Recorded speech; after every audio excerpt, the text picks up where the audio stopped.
Ես արդեն 81 տարեկան եմ, բայց ինձանից հետո թող երեխաները ապրեն Հայաստանում, ոչ թե գուբերնիա։ Էդ եմ ուզում։ Մեր հայրենակիցն իրականում ասում է ամենակարևորը. Հայաստանը կարող է գոյատևել միայն որպես ինքնիշխան պետություն։ Ինչ է գուբերնիան։ Գուբերնիան կենտրոնի կողմից զոհաբերվող ծայրամաս է իր մեծ խաղերի համար։ Կայսրությունների համար ժողովուրդները հաճախ քարտեզի վրա շարժվող ֆիգուրներ են, ոչ թե հայրենիք ունեցող ազգեր։ Հայաստանն ամեն անգամ, երբ կորցրել է ինքնուրույնությունը եւ դարձել է ռուսական կայսրության կամ խորհրդային կենտրոնի ենթակա տարածք, կորցրել է ոչ միայն քաղաքական սուբյեկտայնությունը, այլև հող,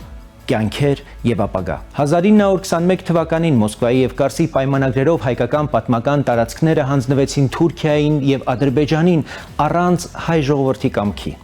Արցախը եւ Նախիջևանը հանձնվեցին խորհրդային Ադրբեջանի կազմ։ Արդյունքում բոլորս գիտենք, ոչ Նախիջևանում, ոչ Արցախում այսօր հայ չի մնացել։ 2020 թվականի նոյեմբերի 9-ի հայտարարությունը հերթական դաժան ապացույցն էր։ Այդ փաստաթուղթը գրվեց ու պարտադրվեց Ռուսաստանի անմիջական մասնակցությամբ։ Դրա տակ կանգնած է նաև Պուտինի քաղաքական պատասխանատվությունը։ Արդյունքում Հայաստանը կորցրեց հազարավոր կյանքեր, Արցախի մեծ մասը, իսկ հետո ամբողջ Արցախը։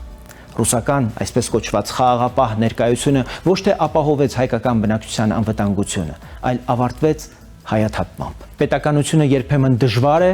թանկ է, սխալներով լի է, բայց միայն սեփական պետությունն է տալիս սխալն ուղղելու, բանակը վերակառուցելու, դաշնակից ընտրելու, տնտեսություն զարգացնելու եւ արժանապատիվ ապագա կառուցելու հնարավորությունը։ Գուբերնիայում այդ իրավունքը չկա, այնտեղ որոշումները կայացվում են ուրիշ մայրաքաղաքներում, իսկ դու պարզապես կատարող ես։ Պետությունը տուն է, անկախությունը այդ տան բանալին։ Հունիսի 7-ին մենք ընտրում ենք ոչ թե ուղղակի խորհրդարան, այլ Հայաստանի կարգավիճակը։ Հայաստանը պետք է մնա ինքնիշխան պետություն իր բանալին սեփական ձեռքում։ Տեր կանգնենք մեր պետությանը, տեր կանգնենք հանրապետությանը, քվեարկիր համար 18-ին, հանուն հանրապետության։